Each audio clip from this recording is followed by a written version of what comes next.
Hello friends, स्वागत है आपका अपने चैनल फैक्ट्स अरावली। अगर आप हमारे चैनल पर नए आए हैं तो चैनल को सब्सक्राइब करना ना भूलें। आज का हमारा विषय है स्पिरिटॉन, मानव चेतना की प्रकृति। आधुनिक विज्ञान का दावा है कि मानव चेतना अत्यधिक संगठित पदार्थ या मस्तिष्क का उत्पाद है। हालांकि यह दावा विवादास्पद है।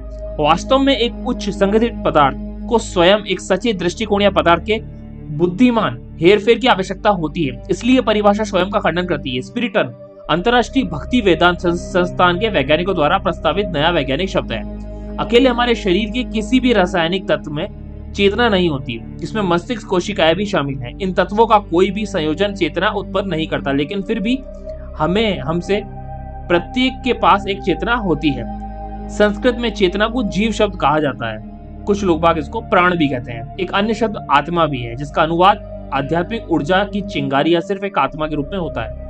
स्पिरिटन अंग्रेजी शब्द स्पिरिट या कहे सोल से लिया गया है। चेतना का एक कण पदार्थ के सबसे छोटे कणों जैसे इलेक्ट्रॉन, पॉजिट्रॉन आदि के मौलिक रूप से भिन्न है। चेतना जागरूकता की अवस्था या गुणवत्ता है, या किसी बाहरी वस्तु या स्वयं के भीतर किसी चीज के प्रति जागरूक होने की स्थिति है। स्पिरिटन के कुछ गुण होते हैं, जैसे ये जीवन का वाहक है। स्पिरिटन की संख्या अनंत है।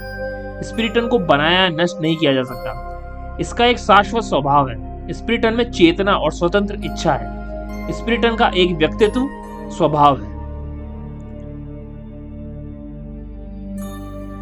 जब पदार्थ चेतना या स्पिरिटन की उपस्थिति से रहित होता है तो वह निष्क्रिय मृत होता है। जब स्पिरिटन पदार्थ के अंदर होता है तो पदार्थ जीवन के लक्षण दिखाता है, जैसे निर्जीव मशीन जीवन के लक्षण जब दिखाती है जब कोई व्यक्ति इसे शुरू करता है।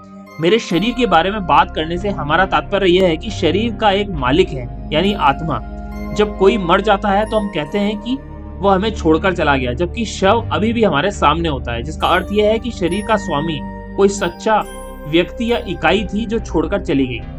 आत्मा की चेतना के बिना शरीर अपना सारा मूल्य खो देता है और इसे या तो जमीन में गाड़ दिया जाता है या दाह संस्कार कर दिया जाता है। मृत और जीवित शरीर की रासायनिक संरचना बिल्कुल एक समान होती है। इसके अलावा मृत्यु का एक तात्कालिक प्रक्रिया है और तब होती है जब आंखों की चमक गायब हो जाती है और एक ऑसिलोस्कोप मस्तिष्क के विद्युत दोलनों को ठीक करके एक सीधी रेखा बनाता दिखाई देता है। यदि हम उस क्षण के बीच के समय अंतराल पर विचार करें जब कोई व्यक्ति अभी भी जीवित था और उस क्षण के बीच जब पता चले कि वह मर चुका था, समय की इस नगण्य अवधि के लिए आणविक स्तर पर कोई परिवर्तन नहीं हो सकता था, क्योंकि इसके लिए असीम रूप से बड़ी ऊर्जा की आवश्यकता होती है। वैज्ञानिकों के लिए एक प्रश्न यह है कि यदि किसी व्यक्ति की मृत्यु के समय उसकी जीव रासायनिक संरचना में कोई परिवर्तन नहीं हुआ तो उसकी मृत्यु कैसे हुई।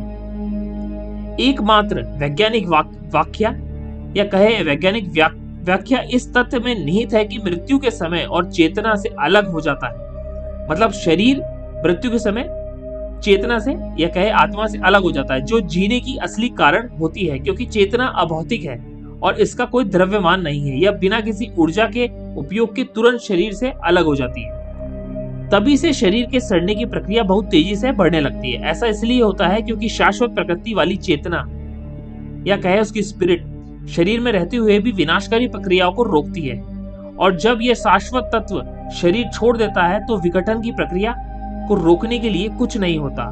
नैदानिक मृत्यु का अनुभव भी चेतना और शरीर की भिन्न प्रकृति की पुष्टि करता है। नैदानिक मृत्यु से बचे लगभग 30% लोग शरीर से बाहर इस अनुभव को याद करते हैं और बड़ी सटीकता के साथ उन घटनाओं को दोहराते हैं जो उन्होंने उस समय देखी थी जब उनका भौतिक शरीर निर्जीव था। इससे वेदों का एक कथन पुष्ट होता है कि आत्मा ही मूल इंद्रियों का स्रोत है।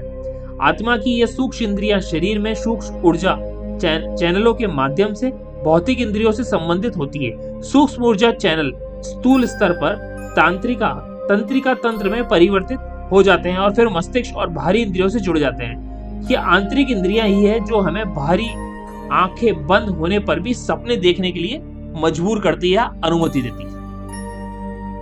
ऐसी और रोचक जानकारी जानने के लिए जुड़े रहे मेरे चैनल से। धन्यवाद।